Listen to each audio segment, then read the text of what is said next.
નમસ્કાર વાલા વિદ્યાર્થી ભાઈઓ અને બહેનો। તો હાલો ગણીએ ગણિતના ભાગ 2 ની અંદર આપ સર્વેનું હાર્દિક સ્વાગત છે। પહેલા ભાગની અંદર આપણે ટેલિગ્રામ ચેનલની અંદર 10 દાખલાઓ મૂકેલા, એનું સોલ્યુશન છે આપણે YouTube ચેનલ ઉપર મૂકેલું, અને છેલ્લે અમે 10 દાખલાઓ છે એ અગેન ટેલિગ્રામ ચેનલ ઉપર મૂકેલા PDF ના ફોર્મમાં, અને આ વિડિયો લેક્ચરની અંદર એ 10 દાખલાનું છે એ આપણે સોલ્યુશન આપવા જઈ રહ્યા છીએ। હવે અહીંયા જે 10 દાખલાઓ છે એ આપણા ગણિતના પહેલા ચેપ્ટરના છે, અને પહેલું ચેપ્ટર કયું છે તો કે સંખ્યા પદ્ધતિ એટલે કે નંબર સિસ્ટમ। આપણો મુખ્ય ટાર્ગેટ છે એ શું છે તો કે નબળા વિદ્યાર્થીઓ ગણિત ગણતા થાય, બરાબર। અગેન આપણો મેઇન હેતુ, આપણો મેઇન ટાર્ગેટ, આપણો મેઇન પર્પઝ શું છે તો કે ગણિતમાં નબળા વિદ્યાર્થીઓ છે એ ગણિત ગણતા થાય।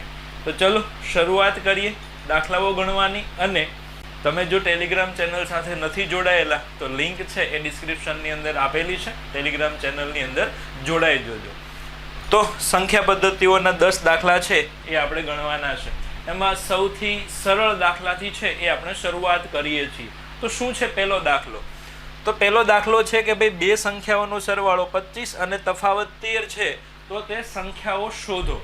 બે સંખ્યાઓ છે, સરવાળો 25 આપ્યો છે, બંનેનો ડિફરન્સ છે એ 13 આપ્યો છે, અને આપણને બંને સંખ્યાઓ પૂછી છે। બંને સંખ્યાઓ છે એ 4 ઓપ્શનની અંદર આપેલી છે। આ દાખલો ઓપ્શન ઉપરથી તમે ઇઝીલી ગણી શકો છો। શું જોવાનું તો કે ઓપ્શનની અંદર જે બે સંખ્યાઓ આપેલી છે એનો સરવાળો 25 થાય છે, અને જો તફાવત 13 થતો હોય તો એ ઓપ્શન છે તમારો જવાબ આવશે, બરાબર। એ રીતે તમે ટ્રાય કરજો। હું તમને અહીંયા ટ્રેડિશનલ મેથડ છે એ બતાવું છું। ઓપ્શન ઉપરથી દાખલો થઈ જાય છે, ગણવાની જરૂર નથી, પણ છતાં હું તમને મેથડ છે એ બતાવું છું, અને એ મેથડ છે પણ એ પણ ફૂલ્લી ટ્રેડિશનલ નથી, બરાબર છે। તો જ્યારે દાખલાની અંદર બે સંખ્યાનો સરવાળો અને બે સંખ્યાનો તફાવત તમને આપેલો હોય, અને તમને શું પૂછે બંને સંખ્યાઓ કઈ છે, એમાં એક સંખ્યા નાની હશે, બીજી મોટી હશે। તો સૌથી પહેલા આપણે મેળવીએ મોટી સંખ્યા। શું મેળવીએ છીએ? મોટી સંખ્યા। તો મોટી સંખ્યા મેળવવા માટે આ સરવાળો અને જે તફાવત આપેલો છે 25 અને 13, એનો તમારે કરવાનો સરવાળો, અને એને ભાગ્યા શું કરી દેવાના? 2 કરી દેવાના। તો 25 અને 13 કેટલા થશે? તમે કહેશો સાહેબ 38 થાય, એને ભાગ્યા 2, અને 38 ભાગ્યા 2 એટલે કેટલા આવશે? 19। તો આ શું મળી ગઈ? મોટી સંખ્યા। એવી જ રીતે નાની સંખ્યા મેળવીએ। તો નાની સંખ્યામાં શું કરશું તો કે મોટી સંખ્યા માટે સાહેબ આપણે સરવાળો ભાગ્યા 2 કર્યા, તો નાની સંખ્યાની અંદર આપણે બાદબાકી એટલે કે તફાવત ભાગ્યા 2 કરશું। તો સરવાળો છે 25, તફાવત છે 13, એ બંનેનો તફાવત અને ભાગ્યા 2। 25 માંથી 13 બાદ કરશો તો 12 આવશે, એને ભાગ્યા 2, અને 12 ભાગ્યા 2 એટલે કેટલા આવશે? 6। તો મોટી સંખ્યા છે એ 19 મળી, નાની સંખ્યા 6 મળી। તો આપણી જે માંગેલી સંખ્યાઓ છે એ કઈ આવશે? 19 અને 6, જે ઓપ્શન ડી ની અંદર આપેલી છે। તો આપણો જવાબ થઈ ગયો। આગળ વધીએ અને દાખલો બીજો જોઈએ। શું છે આ દાખલાની અંદર? સંખ્યા 2x785 આવી કોઈ સંખ્યા આપી છે, એ 11 થી વિભાજ્ય હોય, એટલે કે આ જે સંખ્યા આપી છે એને જો 11 થી ભાગી શકાતી હોય તો x ની કિંમત જણાવો। તો અહીંયા પહેલું ચેપ્ટર છે સંખ્યા પદ્ધતિ, ભાગાકારની ચાવીઓ છે એ આવડવી જોઈએ। તો સાહેબ 11 ની ચાવી છે એ અહીંયા એપ્લાય કરવી પડશે, અને 11 ની ચાવી શું છે તો કે એકી સ્થાન ઉપર આવેલા અંકો છે એનો સરવાળો કરવાનો, પછી એવી જ રીતે બેકી સ્થાન ઉપર આવેલા અંકો છે એનો સરવાળો કરવાનો, અને એ બંનેનો જે તફાવત મળે એ જો 0 અથવા 11 થી ભાગી શકાય એવો હોય તો આખી સંખ્યાને શું કરી શકાય? 11 થી ભાગી શકાય। તો અહીંયા આપણે શું કરશું તો કે એકી સ્થાન ઉપર આવેલી જે સંખ્યાઓ છે એનો સરવાળો કરીએ। તો એકી સ્થાન ઉપર કોણ આવેલું છે? છેલ્લેથી જોઈએ 5, પછી 7 અને 2, આ ત્રણેયનો સરવાળો કરીએ, કેટલો થશે? 5 અને 7 12,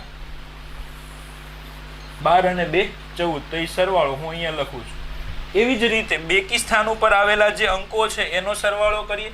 તો બેકી સ્થાન ઉપર 8 આવ્યા છે અને x આવ્યા છે, તો આ બંનેનો સરવાળો કેટલો થશે? તો તમે કહેશો સાહેબ x + 8 થશે। તો અગેન આ બંનેનો જે તફાવત છે, અગેન એકી સ્થાન ઉપર આવેલ અંકોનો સરવાળો અને બેકી સ્થાન ઉપર આવેલ અંકોના સરવાળાનો તફાવત જો 0 થાય અહીંયા આપણે 0 કરશું, બરાબર, કારણ કે બરાબર 11 થી ભાગી શકાય એવી સંખ્યાઓ નહીં મૂકીએ, પણ તફાવત કેટલો લેશું? 0. તો આ બંનેનો જે તફાવત છે એ જો 0 થાય તો આપેલી સંખ્યા છે 11 વડે ભાગી શકાય. તો તફાવત બરાબર આપણે શું લઈ લીધું? 0. તો જો આ x + 8 વાળું જે આખું પદ છે એ માઇનસ છે, બરાબરની પહેલી બાજુ જશે તો એ શું થઈ જશે? અથવા બરાબરની પહેલી સાઈડ ખાલી x ને જવા દઈએ તો -x છે. શું છે? -x. એ બરાબરની આ બાજુ આવે તો +x, માઇનસની નિશાની અંદર જાય તો -8 થાય. તો 14 - 8 કેટલા આવશે? 6. તો આપણને શું પૂછ્યું તું? x ની કિંમત કેટલી આવશે? તો x ની કિંમત કેટલી આવી? 6. ક્યાં આપ્યું છે? તો કે ઓપ્શન સી ની અંદર. તો આ રીતે છે એ આ દાખલો થઈ શકે. ડિટેલમાં જો તમારે મેથ્સ અને રિઝનિંગ શીખવું છે તો આપણી નાનકડી એવી એપ્લિકેશન છે SRM ઇન્સ્ટિટ્યૂટ, પ્લે સ્ટોર ઉપરથી ડાઉનલોડ કરો અને ત્યાં આખો કમ્પ્લીટ કોર્સ છે ગણિત અને રિઝનિંગનો, એ 228 વિડીયો લેક્ચર સાથે છે એ આપેલો છે, જોજો. અને મેથ્સનો 13 કલાકનો વિડીયો અને રિઝનિંગનો 24 કલાકનો વિડીયો એ આપણી યુટ્યુબ ચેનલ ઉપર ફ્રીમાં અવેલેબલ છે, એ પણ તમે જોજો. તો નેક્સ્ટ એક્ઝામ્પલ ગણીએ આપણે કે ભાઈ કોઈ સંખ્યાને 32 વડે ભાગતા કોઈ સંખ્યા છે, આપણે x કહી દઈએ. જો આ દાખલો હું તમને ફટાફટ ગણાવી શકું, 2 સેકન્ડની અંદર છે આ દાખલો થઈ શકે, હું કરાવી શકું, પણ મેં અગેન શરૂઆતમાં કીધું હતું નબળા વિદ્યાર્થીઓને સમજાય એ રીતે હું ભણાવવાનો છું, એટલે હું લખું છું, બરાબર. તો કોઈ સંખ્યા છે, આપણે કહીએ x છે, એને કેટલા વડે ભાગીએ? તો કે 32 વડે તમે એને ભાગો તો શેષ કેટલી મળે છે? તો અહીંયા શેષ આપણને કીધું છે 29 મળે છે. કેટલી મળે છે? 29. કોઈ સંખ્યા x ને 32 વડે ભાગતા 29 શેષ મળે છે. તો તે જ સંખ્યાને, તે જ સંખ્યા એટલે કઈ સંખ્યા? તે જ એટલે કે ઓલી ઝડપી હોય એવી? ના ના, અહીંયા કોણ હતું? તો કે અહીંયા આપણે x સંખ્યા લીધી, તો અહીંયા પણ તે જ સંખ્યાને એટલે કે x ને 8 વડે ભાગતા શેષ કેટલી મળે? આવો દાખલો છે. તો અહીંયા ભાગાકારના નિયમો તમને ખબર હોવી જોઈએ કે ભાઈ આ જે શેષ મળી છે એ ક્યાંથી મળી છે? તો કે આ સંખ્યામાંથી મળી છે, સંખ્યામાંથી વધી છે. શેષ હંમેશા વધારાની હોય. કેવી હોય? વધારાની. આ સંખ્યા x છે એમાં જે વધારાનું હોય એ વધે, અને જે વધે એને શું કહેવાય? શેષ કહેવાય, બરાબર. તો આ જે શેષ છે એને સંખ્યાનો જ ભાગ કહેવાય. શું કહેવાય? શેષ છે એને શું કહેવાય? સંખ્યાનો જ ભાગ કહેવાય. તો હું તમને એવું કહું કે જે પ્રક્રિયા આપણે સંખ્યા સાથે કરીએ એ જ પ્રક્રિયા શેષ સાથે થાય. શેષ છે એ સંખ્યાનો જ ભાગ છે. તો જે પ્રક્રિયા, જે પ્રોસેસ સંખ્યા સાથે થાય એ જ પ્રોસેસ કોની સાથે થાય? શેષ સાથે થાય. અને ભાગાકારની અંદર હંમેશા એક નિયમ છે, યાદ રાખજો. અને આમનામે તમને ખબર જ હોય કે ભાઈ આ શેષ છે ને એ આ ભાજક 32, અહીંયા શેષ કેટલી છે? 29. એ ભાજક 32 કરતા હંમેશા નાની હોય. જો એ શેષ નાની ન હોય તો આપણે ભાગ ચલાવીએ. ધારો કે અહીંયા 34 હોત તો આપણે પાછા 32 એકા 32 કરીને 34 માંથી 32 બાદ કરે, આવું કરીએ ને આપણે, બરાબર. અહીંયા 29 છે, 32 કરતા નાના છે, એટલે ભાગ ચાલવાનો નથી. તો અગેન આ શેષ છે એ સંખ્યાનો જ ભાગ છે. જે પ્રોસેસ સંખ્યા સાથે થાય એ જ પ્રોસેસ શેષ સાથે થાય. તો અહીંયા આ જે સંખ્યા હતી, સંખ્યા કઈ હતી આપણી પાસે શરૂઆતમાં x, એને એવી ને એવી મૂકી દીધી, કશું કર્યું નથી. તો સંખ્યા સાથે કોઈ પ્રક્રિયા નથી કરી, તો આ શેષ સાથે પણ કોઈ જ પ્રક્રિયા કર્યા વગર આપણે અહીંયા 29 મૂકી દેશું. હવે જોઈશું કે અહીંયા જે શેષ મને મળી છે એ આ ભાજક કરતા નાની છે. જો નાની હોય તો આગળ કશું કરવાનું નથી. પણ તમે જુઓ આ શેષ છે એ કેવી છે? ભાજક કરતા મોટી છે, તો આગળ ભાગ ચાલશે. તો તમે કહેશો સાહેબ 8 નો ઘડિયો બોલવાનો છે, તો 8 તેરી 24. 29 માંથી 24 જશે તો કેટલા મળશે? 5 મળશે. હવે આ 5 જે વધ્યા છે એ 8 કરતા નાના છે, એટલે આગળ ભાગ નહીં ચાલે. તો આ પાંચડો છે એ જ આપણો શું બની જશે? જવાબ બની જશે. તો જે સંખ્યાને તમે 32 વડે ભાગી અને 29 શેષ મળે એ જ સંખ્યાને જો તમે હવે 8 વડે ભાગશો તો તમને શેષ કેટલી મળશે?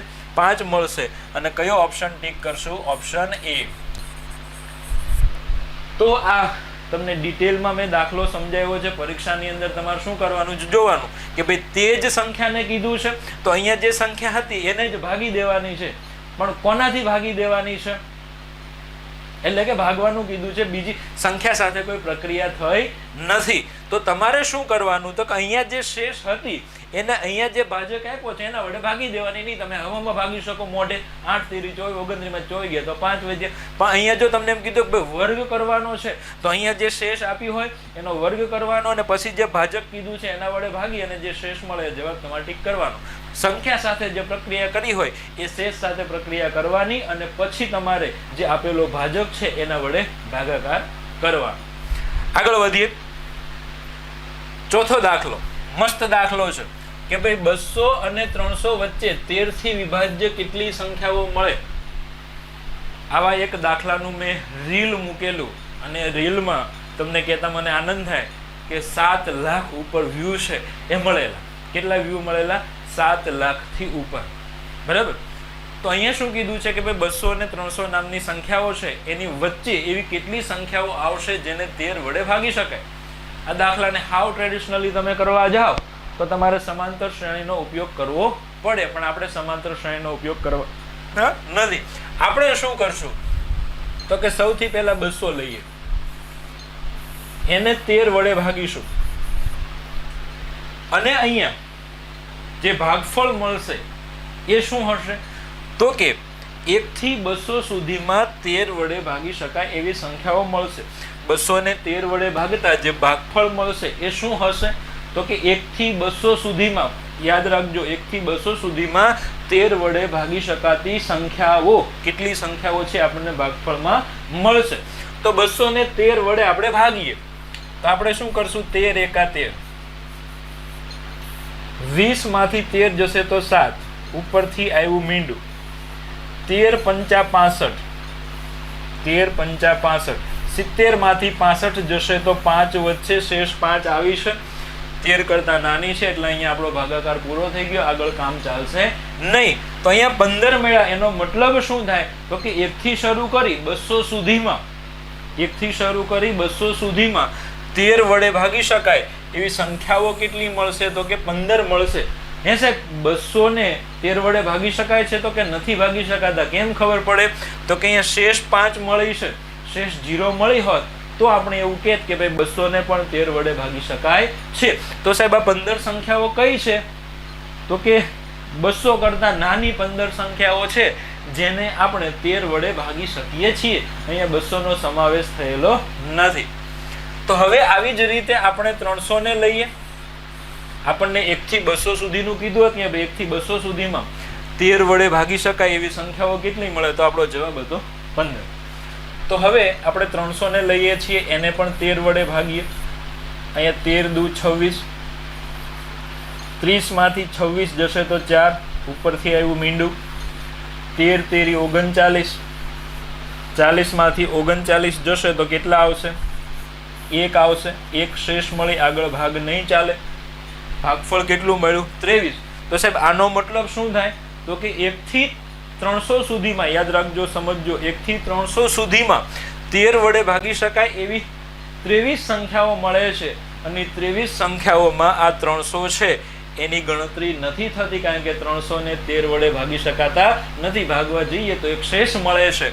તો આ 23 સંખ્યાઓ કઈ છે તો કે 300 થી નાની છે જેને તમે 13 વડે ભાગી શકો છો. સાહેબ આપણે તો 200 ને 300 ની વચ્ચેની જોઈએ છે. તો 300 સુધીમાં કેટલી સંખ્યાઓ છે? 23 સંખ્યાઓ છે. 200 સુધીમાં કેટલી હતી? 15 સંખ્યાઓ હતી. તો આ 200 સુધીની 15 સંખ્યાઓનું તો આપણે કોઈ કામ નથી, કારણ કે આપણે તો 200 થી 300 ની વચ્ચેની જોઈએ છે. તો 300 સુધીની જે 23 સંખ્યાઓ છે એમાંથી આ 200 સુધીની 15 સંખ્યાઓને હું બાદ કરીશ. આ બંનેનો હું શું લઈ લઈશ? તફાવત લઈ લઈશ. તો મને શું મળશે? 200 અને 300 વચ્ચેની 13 વડે ભાગી શકાય એવી સંખ્યાઓ. તો આ 23 માંથી 15 જશે તો આપણો જવાબ કેટલો આવશે? 8 આવશે. કેટલો આવશે? 8. તો આ દાખલો આ રીતે ગણાય. આ શોર્ટકટ રીત છે. કેવી રીત છે? શોર્ટકટ છે. તમને સમજાવવામાં મને વાર લાગે. આપણો ટાર્ગેટ કોણ છે? નબળા વિદ્યાર્થીઓ છે. આગળ વધીએ. 5મો દાખલો બહુ સારો દાખલો છે. એકમના અંક તો આપણે બહુ શોધ્યા. બરાબર. અહીંયા એકમનો અંક આપેલો છે અને જે પેલો ગુણાકાર આપ્યો છે ને મોટો મોટો, એમાં x ની જગ્યાએ શું આવશે એવું પૂછ્યું છે. જો આખી રકમ વાંચીએ આપણે. જો 459 એને ગુણ્યા 46 એને ગુણ્યા 28, પછી અહીંયા x આપ્યું છે, x એને ગુણ્યા 484, આવો મોટો ગુણાકાર આપ્યો છે. નો એકમનો અંક, આનો એકમનો અંક છે એ કેટલો આપ્યો છે 2. એ 2 હોય તો x ની કિંમત શોધો. આપણે તો અત્યાર સુધી કેવા દાખલાઓ ગણ્યા તો કે ભાઈ આવું લાંબુ આપી દીધું હોય ગુણાકારમાં કે ઘાતવાળી સંખ્યાઓ આપી દીધી હોય એનો એકમનો અંક શું મળે એ આપણને આવડે. પણ અહીંયા એકમનો અંક આપ્યો છે અને આ x ની જગ્યાએ શું આવશે એવું આપણને પૂછ્યું છે અને આપણે જવાબ મેળવવાનો છે. તો ચિંતા નથી કરવાની, એકમના અંકો છે અને પકડી લ્યો. તો અહીંયા કેટલા છે 9, એકમના અંકો પકડવાના છે. અહીંયા 6, અહીંયા x, અહીંયા 4, બધાની વચ્ચે નિશાની કઈ છે ગુણાકાર. આ બધાનો એકમનો અંક શું આવવો જોઈએ 2. આ એકમના અંક તરીકે 2 લાવવા માટે આપણે અહીંયા x ની જગ્યાએ શું મૂકવું પડશે, શું આવશે એ મેળવવાનું છે. તો અહીંયા જો 9 6 54, એને ગુણ્યા x, બધા સ્ટેપ હું લખું છું, એને ગુણ્યા 4. આ એકમનો અંક આમનામ આપણે અમથો હારે લેતા જઈએ છીએ. તો 54 માં એકમનો અંક કેટલો છે 4, એનું જ આપણે એને જ લેવાનો છે, બીજું કંઈ આપણે કામનું નથી. તો એ સિવાયનું બધું એઝ ઇટ ઇઝ. તો આ 4 અને 4 નો ગુણાકાર 16. હાલો એક સ્ટેપ કાપી નાખીએ, 4 અને 4 નો ગુણાકાર 16. 16 માં એકમનો અંક શું આવશે 6, એને ગુણ્યા આ x બરાબર 2. તો x ની જગ્યાએ શું મૂકશું અને પછી 6 સાથે ગુણાકાર કરશું જેથી જવાબનો એકમનો અંક 2 આવે. ઓપ્શનમાં જોઈ લો ને, આ તગડો મૂકી જુઓ તો x ની જગ્યાએ જો 3 આવતા હોય તો અહીંયા 6 તેરી 18, 18 માં એકમનો અંક 8 આવે. તો એ આપણો જવાબ નથી. 5 મૂકી જુઓ તો 6 5 30, 30 માં એકમનો અંક 0, તો આ પણ નહીં આવે. 7 મૂકી જુઓ 6 7 42, અહીંયા 7 મૂકીએ તો 6 7 42, 42 નો એકમનો અંક 2 આવી જાય. તો આપણો જવાબ શું આવશે ઓપ્શન સી. પરીક્ષાની અંદર આ દાખલો તમે કોઈ પણ પ્રકારનું રફ કામ કર્યા વગર પણ કરી શકો છો. આપણે નબળા વિદ્યાર્થીઓ સમજી શકે એટલે બધું સ્ટેપ બાય સ્ટેપ લખીએ છીએ. તો અહીંયા જવાબ આપણો શું આવ્યો 7. આગળ વધીએ. જો મસ્ત દાખલો આવ્યો, આવા દાખલાઓ પણ પરીક્ષામાં પૂછાય. જો n એક બેકી સંખ્યા હોય, એક n આપ્યો છે, એ શું હોય બેકી સંખ્યા હોય, તો n એને ગુણ્યા n+1 એને ગુણ્યા n+2 કોના દ્વારા હંમેશા ભાગી શકાય? n કેવી સંખ્યા હોય બેકી સંખ્યા હોય તો n × n+1 × n+2 હંમેશા કોનાથી ભાગી શકાય? તો અહીંયા ઓપ્શન આપ્યા છે 24 વડે હંમેશા દરેક વખતે ભાગી શકાય, 7 થી ભાગી શકાય, 0 થી ભાગી શકાય કે ઉપરોક્ત પૈકી એક પણ નહીં. તો ચલો જોઈએ. તો અહીંયા આપણે પહેલા શું કરીએ ખબર છે? n ની જગ્યાએ 2 લઈએ. n બરાબર શું લઈએ 2, કારણ કે n કેવી સંખ્યા છે બેકી સંખ્યા છે. તો n બરાબર 2 મૂકીને જોઈએ કે કોનાથી ભાગી શકાય છે. તો n ની જગ્યાએ અહીંયા 2 મૂકો તો 2, એને ગુણ્યા અહીંયા n ની જગ્યાએ 2 મૂકીશ તો 2 + 1 3, અહીંયા n ની જગ્યાએ 2 મૂકીશ તો 2 + 2 4. તો આનો જવાબ કેટલો આવશે 2 તેરી 6 ચોકું 24. તો અહીંયા જે 24 મળ્યા એને હું કોના વડે ભાગી શકું? તો કે આ 24 વડે ભાગી શકીશ. પછી n બરાબર 2 મૂક્યા ત્યારે તમે 24 વડે ભાગી શકો છો. n ની જગ્યાએ બીજું કંઈ હોય તો ચલો ચેક કરીએ. પછીની બેકી સંખ્યા લઈએ 4. તો n ની જગ્યાએ અહીંયા 4, અહીંયા n ની જગ્યાએ 4 + 1 એટલે 5. પછી અહીંયા n ની જગ્યાએ 4 મૂકીશ તો 4 + 2 6. આનો ગુણાકાર કેટલો થાય આપણે નથી જોવું, પણ આ 24 વડે ભગાઈશ કે નહીં જોઈએ. તો ભાગ્યા હું કેટલા મૂકી દઉં છું 24. તો 6 ચોકું 24, આ 4 4 ગયા, શું મળ્યું 5 મળ્યા. એનો મતલબ કે અહીંયા n બરાબર તમે 4 લેશો અને જે સંખ્યા મળશે 4 × 5 × 6 થી જે સંખ્યા મળશે એ કોનાથી ભગાઈ જશે? 24 થી ભગાઈ જશે. હજી તમે n બરાબર 6 લેશો અને 24 વડે ભાગશો તો એ ભગાઈ જશે. એનો મતલબ એવો થાય કે n જો બેકી સંખ્યા હોય તો n into n plus 1 into n plus 2 છે એ હંમેશા 24 વડે વિભાજિત થશે. તો આપણો જવાબ કયો આવશે? Option A. કયો આવશે? ઓપ્શન એ આવશે. આગળ જઈએ 7 નંબરનો દાખલો. આ પણ સારો એવો દાખલો છે. તમને જે પીડીએફ આપી તેમાં ઓપ્શનમાં મિસ્ટેક હતી જે આપણે અહીંયા સુધારી છે. આપણને અહીંયા શું કીધું છે કે ભાઈ 653 પછી આપ્યું છે x y. ભાગાકારની ચાવીઓ આવડતી હોય તો આ દાખલો આવડે. 653xy આવી એક સંખ્યા છે એ 80 વડે વિભાજ્ય હોય તો x + y બરાબર શું થશે? હવે આ સંખ્યા છે એ 80 વડે ભાગી શકાતી હોય તો x અને y ની કિંમત મેળવવાની છે અને આપણે જવાબમાં એ બંનેનો સરવાળો શું આવશે એ કહેવાનો છે. તો કોઈ સંખ્યા છે એ 80 વડે ભાગી શકાય કે નહીં ચેક કરવું છે તો આપણે એને આખી 80 વડે ન ભાગવા જવાય. આપણને એટલી ખબર પડે કે જે સંખ્યા 10 અને 8 બંને વડે ભાગી શકાય, જે સંખ્યાને 10 અને 8 બંને વડે ભાગી શકાય એ સંખ્યા છે 80 વડે ભગાય. આ ઈઝી પડે, બરાબર છે. x અને y ની કિંમત મેળવવી છે. હવે તમને એવું કહું કે ભાઈ કોઈ સંખ્યા છે એ 10 વડે ક્યારે ભાગી શકાય? હવે આપણે વારાફરતી ચાવી છે એ એપ્લાય કરીએ છીએ. તો કોઈ સંખ્યા 10 વડે ક્યારે ભગાય? તો તમે કહેશો સાહેબ કોઈ સંખ્યાનો એકમનો અંક 0 હોય તો એ સંખ્યા છે એને 10 વડે ભાગી શકાય. એનો મતલબ એવો થયો કે ભાઈ 653xy જે છે એમાં એકમનો અંક જો 0 હશે તો આ આખી સંખ્યા છે એ 10 વડે ભગાશે. અને એકમનો અંક 0 હોય એનો મતલબ આ y બરાબર આપણે શું મૂકવું પડશે? 0 મૂકવા પડશે. શું મૂકવું પડશે? 0 મૂકવો પડશે. તો જ છે એ આખી સંખ્યા 10 વડે ભગાશે. હવે સાહેબ શું કરવાનું કે ભાઈ હવે આ સંખ્યા 8 વડે ભગાય એ માટે અહીંયા x ની જગ્યાએ શું મૂકશું? તો સાહેબ 8 ની ચાવી છે એને યાદ કરવી પડે કે ભાઈ કોઈ સંખ્યા છે એ 8 વડે ક્યારે ભગાય? તો કે એ સંખ્યાના છેલ્લા 3 અંકો એકમ, દશક અને જે 100 વાળો અંક છે એ ત્રણેય 8 વડે જો ભગાતા હોય તો આપેલી આખી સંખ્યા છે એને કોના વડે ભાગી શકાય? 8 વડે ભાગી શકાય.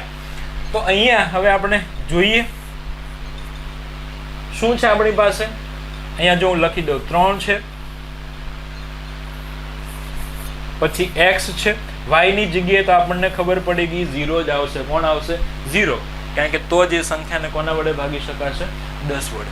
હવે આપણે શું કરીએ ખબર છે કે ભાઈ y બરાબર તો 0 આવી ગયા તો અહીંયા x + y તમે કરશો, બરાબર. અહીંયા તમે 0 મૂકી દેશો. જવાબ કયો આવશે? તો કે જે x ની કિંમત હશે એ જ જવાબ આવશે ને. તો અહીંયા ઓપ્શન છે આપણી પાસે જો 5, 4, 6 અને 8 વારાફરતી મૂકી જોઈએ. નહીં તો શું કરવું પડે ખબર? x ની જગ્યાએ 0 લઈને ચેક કરવાનું, 8 વડે ભગાય. 1 લઈને ચેક કરવાનું, 2 લઈને ચેક કરવાનું, 3 લઈને ચેક કરવાનું. આપણે ઓપ્શન લઈને જ ચેક કરીએ. તો પહેલો ઓપ્શન આપણે પકડીએ. ચલો તો આ 3 એમના એમ. x ની જગ્યાએ હું શું મૂકું? 5 મૂકું અને આ 0. આ 8 વડે ભગાય છે કે નહીં જોઈએ. તો 8 તેરી 24, સોરી 8 ચોકુ 32 થી ભાગ ચાલશે. 8 ચોકુ 32, 35 માંથી 32 જશે તો 3, અહીંયા થઈ ગયા 30. 30 છે 8 ના ઘડિયામાં આવશે નહીં આવે, એટલે આનો કઈ મેળ પડવાનો નથી. એનો મતલબ એવો થયો કે ભાઈ અહીંયા 5 નહીં આવે કારણ કે 350 છે એ 8 વડે નથી ભગાતા. બીજા ઓપ્શન માંથી કંઈક પકડો. આ 3, x ની જગ્યાએ 4 મૂકો, અહીંયા 0. ભાગ્યા 8 કરવાના છે. 8 ચોકુ 32, 34 માંથી 32 ગયા તો 2, અહીંયા થઈ ગયા 20. 20 છે 8 વડે ભગાશે નહીં. એનો મતલબ આ 4 પણ નહીં આવે તો આ 6 ને લઈ લ્યો. કોને લઈ લ્યો? 6 ને. તો 3 એમના x ની જગ્યાએ 6 અને આ 0 ભાગ્યા 8. 8 ચોકુ 32, 36 માંથી 32 જશે તો કેટલા આવશે? 4 આવશે અને આ મીંડું એટલે 40 થયા. 8 પંચા 40, 40 માંથી 40 ગયા તો 0. એનો મતલબ કે 360 છે એ કેટલા વડે ભગાશે? 8 વડે ભગાશે. એનો મતલબ એવો થાય કે ભાઈ x ની જગ્યાએ આપણે શું મૂકવું પડશે? 6 મૂકવા પડશે. કેટલા મૂકવા પડશે? 6. તો અહીંયા x ની જગ્યાએ આપણને શું મળ્યું? 6 મળ્યા. આપણને શું પૂછ્યું? x + y. તો x ની કિંમત 6 અને y ની કિંમત કેટલી મળી છે? 0. તો આ બંનેનો સરવાળો કેટલો આવશે? 6 આવશે. આપણો જવાબ ઓપ્શન C બની જશે. બરાબર છે. 8 નંબરનો દાખલો બહુ મસ્ત દાખલો છે આ પણ.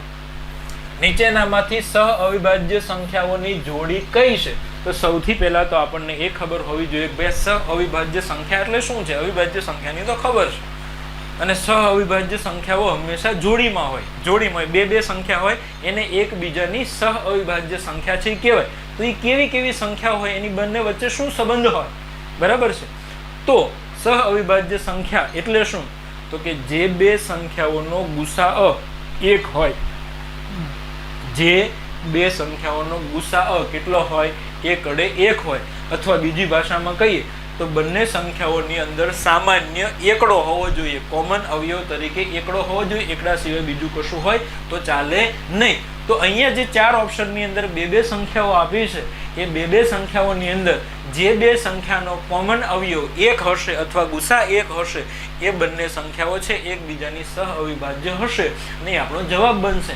જેમાં એક સિવાય બીજું કંઈ કોમન હશે અથવા એક સિવાયનો ગુસા જો એની અંદર હશે તો એ બંને સંખ્યાઓની જોડ છે એ બંનેને આપણે સહઅવિભાજ્ય સંખ્યાઓ કહેશું નહીં. તો ઓપ્શન એ ને પકડીએ તો ઓપ્શન એ ની અંદર જુઓ તમને શું આપ્યું છે, અહીંયા હું લખતો જાઉં છું ડિટેલમાં. ચલો, 14 અને 35. આને થોડી થોડી લીખતો જાઓ. 14 એટલે 7 દુ 14, 35 એટલે 7 પંચા 35. બંનેની અંદર કોમન અવયવ 7 છે. એનો મતલબ એવો થાય કે અહીંયા આ બંને સંખ્યાઓનો ગુસા છે એ 7 છે. HCF એટલે ગુસા થાય એ 7 છે. આપણે શું કીધું? ગુસા એક હોવો જોઈએ તો એ બંને સંખ્યાને એકબીજાની સહઅવિભાજ્ય સંખ્યા કહેવાય. તો અહીંયા તો ગુસા 7 છે. તો ઓપ્શન એ છે આપણો જવાબ નહીં આવે. બી ઓપ્શન ચેક કરીએ. 24 અને 32. 24 ને હું લખું છું 8 તેરી 24. 32 ને લખું છું 8 ચોકુ 32. આ બંનેની અંદર કોમન અવયવ 8 છે. એનો મતલબ અહીંયા HCF એટલે કે ગુસા છે 8 આવશે. ગુસા 1 હોય તો જ સહઅવિભાજ્ય સંખ્યા કહેવાય. તો ઓપ્શન બી નહીં આવે. ઓપ્શન સી ચેક કરીએ. 20 25. આને પણ વિખી નાખીશ. 20 એટલે 4 પંચા 20 અને 25 એટલે 5 પંચા 25. આ બંનેમાં સામાન્ય અવયવ કોણ છે? 5. એનો મતલબ આ બંનેનો જે ગુસા હશે એ કેટલો આવશે? 5. ગુસા 1 હોવો જોઈએ, અહીંયા ગુસા 5 છે. તો 20 25 છે એ બંને પણ એકબીજાની સહઅવિભાજ્ય સંખ્યા નથી. તો ડી માં કાંઈ ચેક કરવાનું રહેતું નથી. ડી આપણું શું આવશે? જવાબ આવશે 10 અને કેટલા છે? 21. આ 10 અને 21 નો ગુસા હશે એ કેટલો હશે? 1 હશે. વિખવાની ટ્રાય કરજો. અહીંયા 5 દુ 10 થશે, અહીંયા 7 તેરી 21 થશે. તમે મહેનત કરશો પણ એને આવી રીતે વિખી અને તમે કોઈ કોમન અવયવ ગોતી શકશો નહીં. કારણ કે કોમન અવયવ કોણ હશે? એકડો હશે. કોણ હશે? એકડો. તો 10 અને 21 માં કોમન અવયવ તરીકે 1 છે. બંનેનો ગુસા 1 છે. તો 10 અને 21 છે એને એકબીજાની સહઅવિભાજ્ય સંખ્યા કહેવાય. તો આપણો જે આન્સર છે એ શું આવશે? Option D. તો અહીંયા જો આપણે 8 દાખલાઓ છે એ ફિનિશ કરી દીધા. આગળ વધીએ. આ બહુ સારો એવો દાખલો છે. આ દાખલાને આપણે સરેરાશમાં લઈ શકીએ, બરાબર. 3 ક્રમિક પ્રાકૃતિક સંખ્યાઓનો સરવાળો. કેવી સંખ્યાઓ છે? ક્રમિક પ્રાકૃતિક સંખ્યાઓ. એનો શું આપ્યો છે? સરવાળો. હાલો લખીએ આપણે. સરવાળો કેટલો આપ્યો છે? 87. તો આપણને શું કીધું છે? વચ્ચેની સંખ્યા શોધો. ક્રમિક સંખ્યાઓ હોય એમાં વચ્ચેની સંખ્યા એટલે શું થાય ખબર છે? એ 3 સંખ્યાની સરેરાશ એ હંમેશા વચ્ચે આવે. ક્યાં આવે? વચ્ચે આવે. એ બેકી 3 સંખ્યાઓ હોય. જો આપણે લખો અહીંયા બેકી સંખ્યા હું લઉં 2 4 અને 6. આ ત્રણેય ક્રમિક બેકી સંખ્યાઓ છે. તો તમે કહેશો હા સાહેબ છે.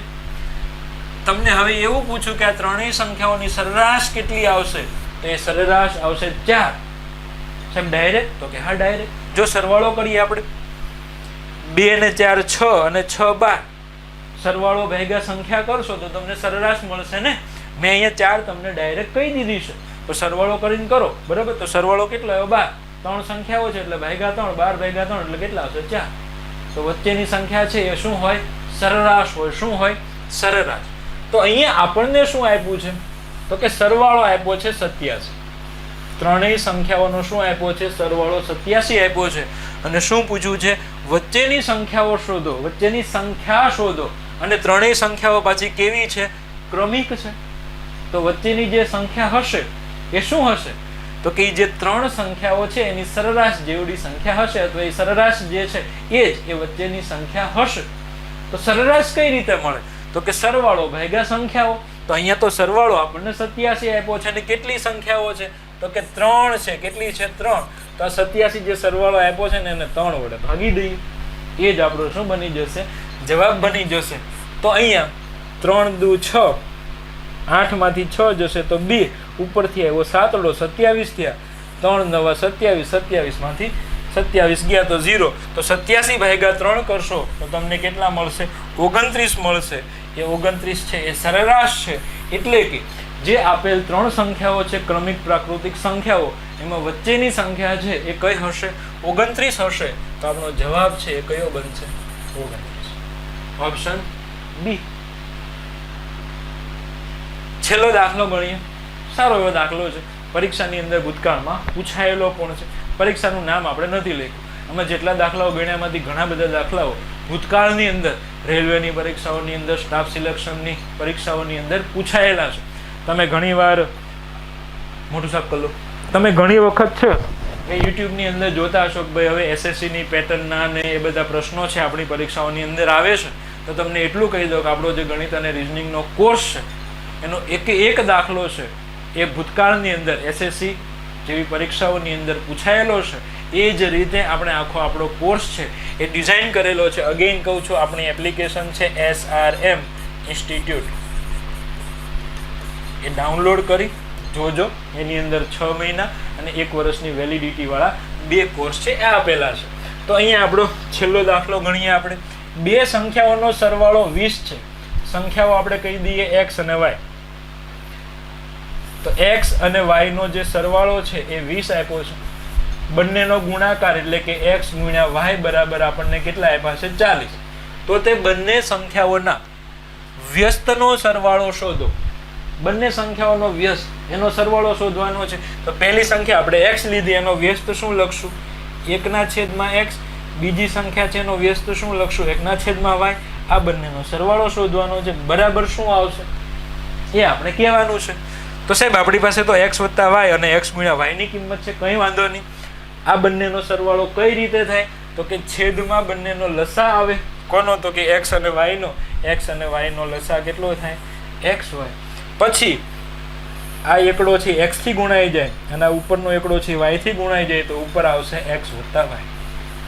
બેઝિક સ્ટેપ છે, બરાબર છે. તો x + y ની કિંમત કેટલી છે? 20. એ ઉપર લખો. છેદમાં x ગુણ્યા y ની કિંમત કેટલી છે? 40. 0 0. 2 ગુણ્યા 2 4. તો શું વધ્યું? 1/2. કોના બરાબર? તો કે 1/x + 1/y બરાબર. તો બંને સંખ્યાઓનો જે વ્યસ્ત છે એનો સરવાળો 1/2 આવશે, જે ઓપ્શન ડી ની અંદર આપેલો છે. ઓપ્શન ડી છે એ આપણે ટીક કરીશું અને આગળ વધીશું. અને આ સાથે નંબર સિસ્ટમના પોલીસ કોન્સ્ટેબલ અને CCE ની અંદર પૂછાઈ શકે એવા 10 દાખલાઓ છે આપણે ગણ્યા છે. અને તમારું મારે બીજું એ કામ છે કે તમારી જેમ ગણિત જેને ઓછું ફાવે છે, નબળું છે એવા વિદ્યાર્થીઓ સુધી આપણો વિડીયો લેક્ચર્સ છે એ પહોંચાડતા રહેશો એવી અભ્યર્થના સાથે અહીં પૂરું કરીએ છીએ. Thank you. જય હિન્દ.